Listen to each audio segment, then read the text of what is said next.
Hello दोस्तों, कैसे हैं आप। आशा करता हूँ कि आप सभी बहुत खुश होंगे। आज मैं आपसे बात करने जा रहा हूँ कि मेरी ग्रैंड मदर ने, दादी मम्मा, नानी माँ, इन्होंने मुझे क्या सिखाया, इनसे मुझे क्या सीखने को मिला। आजकल के ज़माने में आप देखते हैं कि जो हमारी माताएं बहनें हैं, ये ज़्यादातर जॉब ड्यूटी उसमें ही मस्त रहती हैं, उसमें काम करती हैं। इसकी वजह से इनका एक बहुत बड़ा टाइम का हिस्सा 6 से 7 घंटे जॉब में ही गुजर जाता है। घर परिवार के साथ, बच्चों के साथ ये उस टाइम को दे नहीं पाती। और जब बच्चे वापस आते हैं तो उनके साथ इनका तब भी टाइम थोड़ा सा इनका कम ही गुजरता है, क्योंकि खुद तब तक खुद ये थकी होती हैं और बच्चों के साथ टाइम ये दे नहीं पाती। इसकी वजह से एक कमी आ जाती है, वो है पेरेंटिंग उतनी अच्छी नहीं हो पाती जितनी हमारी अच्छी हुई थी। हम लोगों को जितनी अच्छी पेरेंटिंग मिली थी, और पेरेंटिंग में भी उसमें कंट्रीब्यूशन जो होती थी ना, वो 80-90%, 80 to 90% मदर की ही पेरेंटिंग होती थी। तो कहने का भाव मेरा ये है कि पेरेंटिंग वर्ड दोनों के लिए यूज़ होता है, फादर और मदर के लिए, लेकिन कंट्रीब्यूशन उसकी जो थी वो मदर की ही थी। तब जब मदर्स जॉब नहीं करती थी और 80% कॉन्ट्रीब्यूशन होती थी, 80% तो कम से कम थी। समझ पा रहे हैं आप, कम से कम 80%। और ज़्यादा से ज़्यादा तो आप पूछिए मत, है ना। लेकिन जो वो 80% थी ना, वो अगर आज हम सोचते हैं ना कि वो तो 180% से भी ज़्यादा थी, 100% से तो कहीं ऊपर। हाँ, कैलकुलेटिवली देखेंगे तो 100% से ऊपर होता नहीं है, लेकिन अगर हम अपनी लाइफ में संस्कार और अपने अंदर की वैल्यूज़ और मूल्य को देखेंगे ना, और आज हम जैसे नई जनरेशन को देखते हैं, वो डिस्ट्रैक्टेड है, छोटे छोटे डिसीज़न नहीं ले पाती और बहुत से क्या, तो आज हमें समझ में आता है कि उनकी कंट्रीब्यूशन 80% नहीं थी, मतलब ये 100% से भी काफ़ी ऊपर निकल चुकी थी। मैं आशा करता हूँ कि आप रिलेट कर पा रहे होंगे और समझ पा रहे होंगे एक दोस्त होने के नाते। लेकिन आज क्या हो गया है कि जैसे ही मदर्स जो हैं वो जॉब में चली गई हैं, जॉब में काम करने लगी हैं, उसके साथ क्या हुआ है कि वो मदर्स की जो कंट्रीब्यूशन है ना, वो बढ़ने की बजाय लगातार कहीं ना कहीं बहुत कम हुई है, बहुत कम। आप जानते हैं कि पैसा कमाना कितनी आसान बात है, और ये पैसा एक ऐसी चीज़ है जिसको आप जितना मर्ज़ी कमा लीजिए, ये फिर एस्केप कर जाता है। जितना मर्ज़ी कमा लीजिए, इसने एस्केप करना है। और जो मनुष्य, इंसान पैसे कमाने में एक बार आ जाता है ना, उसका माइंड सेटअप जो है ना, वो कहीं ना कहीं चेंज हो जाता है। और छोटा मोटा चेंज नहीं होता, ये बहुत बड़ा चेंज होता है। और इसकी वजह से होता क्या है कि इंसान खुद के अंदर ही जंग ज़्यादा करने लगता है।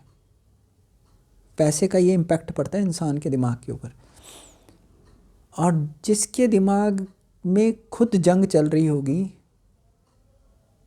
वो एक प्रोडक्टिव डायरेक्शन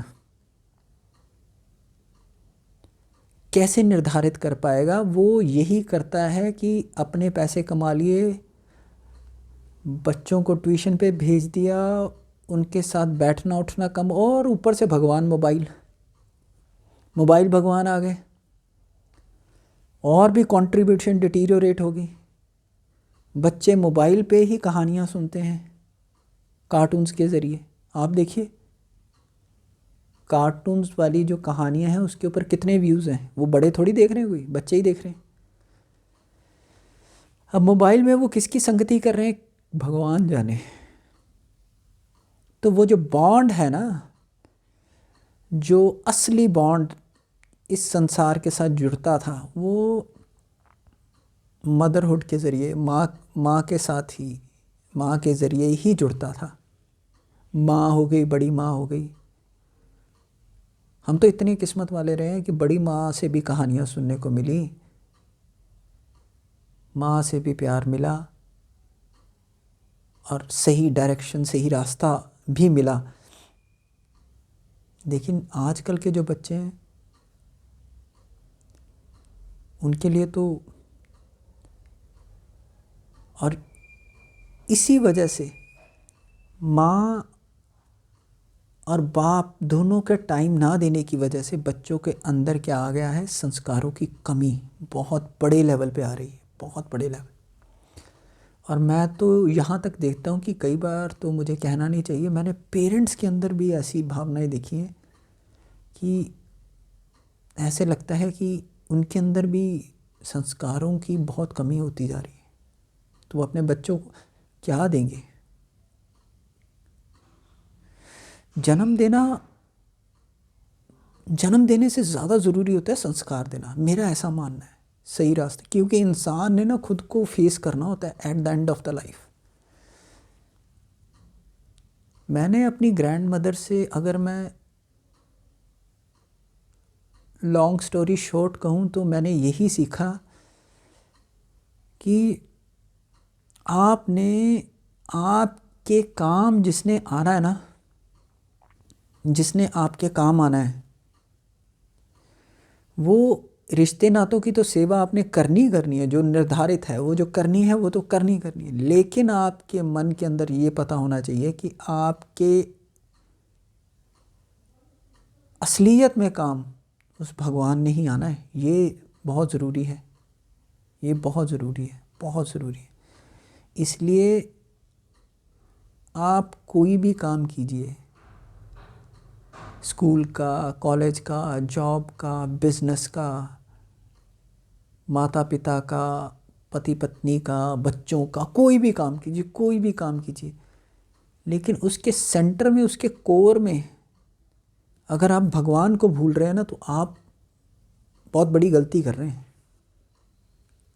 बहुत बड़ी गलती कर रहे हैं।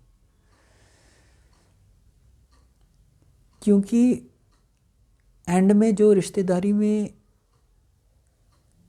समझ में आएगा ना, और उस समय जो, उससे पहले ही ये है कि आप अपने हर कर्म का लक्ष्य, हर मेहनत का लक्ष्य भगवान को ही रखिए और अपने आचरण से ही रखिए। क्योंकि आचरण अगर गड़बड़ हो जाते हैं ना, तो रिज़ल्ट फिर जो है ना वैसे ही निकल के आते हैं। फिर दिमाग में डर बना रहता है छोटी छोटी बात का।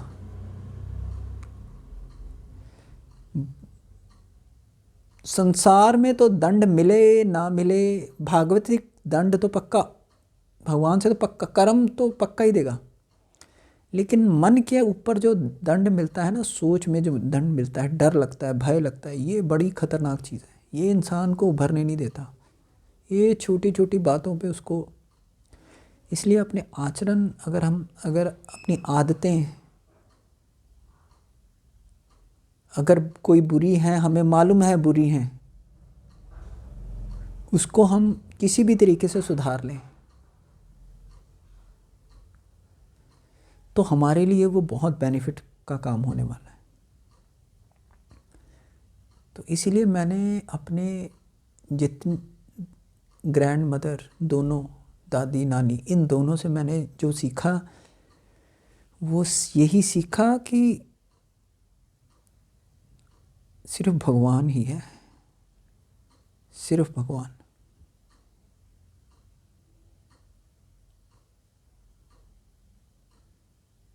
और कोई नहीं है, और कोई, सिर्फ वही है। रोटी पानी, घर मकान, और सबसे बड़ी बात शांति प्रदान करने वाला वही है। कोई रिश्ता आपको शांति प्रदान कर दे, आप करके देख लीजिए, चैलेंज। कोई रिश्ता आपको शांति प्रदान कर दे,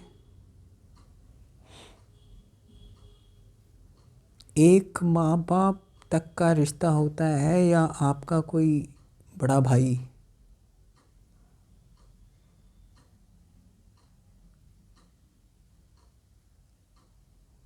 इसके अलावा तो माँ बाप का तो इसके अलावा तो इसीलिए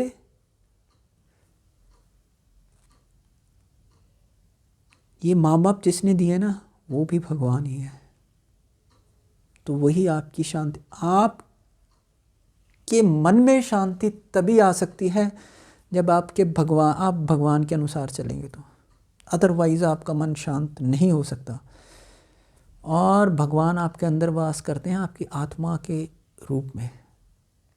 अगर आप अपनी आत्मा के कहे अनुसार, आत्मबल जिसे कहते हैं, उसके अनुसार चलेंगे तो, आत्मा के अनुसार चलेंगे तो आप शांत रहेंगे। स्टार्टिंग में दिक्कतें चाहे जो मर्जी आए,